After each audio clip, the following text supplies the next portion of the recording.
ang dami niya yung pinapakain sa baboy mga lods. Ayan o. Yung mga halaman na yan. Sasaing mo lang yan. Pwede nang pakain sa baboy yan. Ayan. Sa nitib. Sa nitib na baboy. Ayan, ang dami niya dito o. Ang dami niya dito papa. Mga nitib na baboy yan ang pinapakain sa mahal ng, ayun, naiintindihan nyo, nag-alaga ako ng biik ng mga pig. Ayan, ayun, nag-alaga ako ng mga pig. Naintindihan ko na kung bakit mahal, kasi talagang mahal ang kanilang pagkain, yung mga high pro na ano.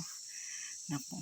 Pero kung ang mga tao mag-aalaga ng nitib, baka bumaba yung pagkain na yan ng ng baboy. Ayan o, kasi libre lang naman ang pagkain ng nitib na baboy. Ayan, masipag ka lang manguha. Ayan, masipag ka lang manguha niyan.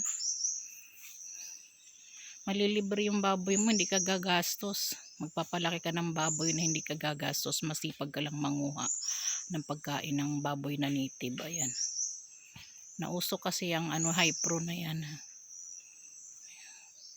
Ayan. Ang dami niya.